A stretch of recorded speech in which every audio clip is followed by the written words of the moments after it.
Mr. Chauvin, this is your opportunity if you wish to give any input to the court, and so I turn it over to you and your attorney. Thank you, Your Honor. At this time, due to some additional legal matters at hand, I'm not able to give a full formal statement at this time. But very briefly, though, I do want to give my condolences to the Floyd family. There's going to be some other information in the future that would be of interest, and I hope things will give you some peace of mind. Thank you. And I'll note that I did read your comments in the pre-sentence investigation as well. Thank you, Frank. Thank you all. We're back in session and on the record.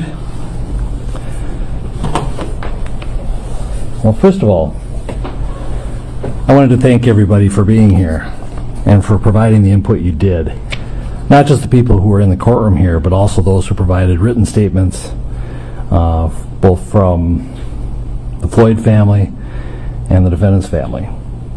I've read all the impact statements that were submitted earlier and listened carefully to all the input here today. And it is truly appreciated that you took the time to stay with this case and to provide me with input.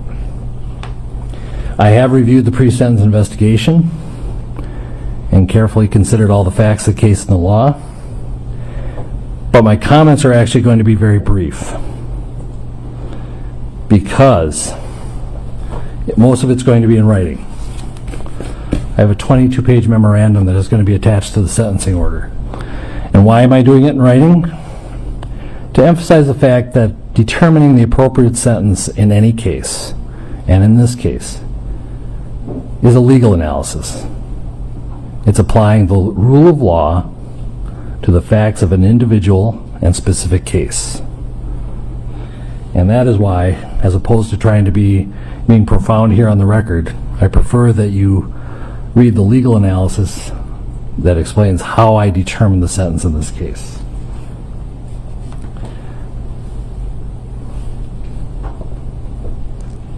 What the case is, or what the sentence is not based on, is emotion or sympathy.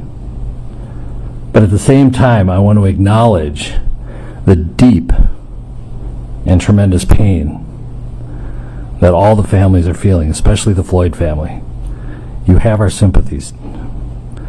And I acknowledge and hear the pain that you are feeling.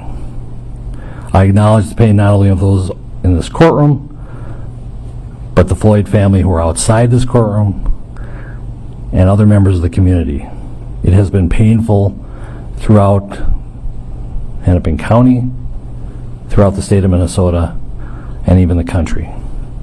But most importantly, we need to recognize the pain of the Floyd family. I'm not going to attempt to be profound or clever, because it's not the appropriate time. I'm not basing my sentence also on public opinion. I'm not basing it on any attempt to send any messages. A trial court judge, the job of a trial court judge is to apply the law to specific facts and to deal with individual cases. And so,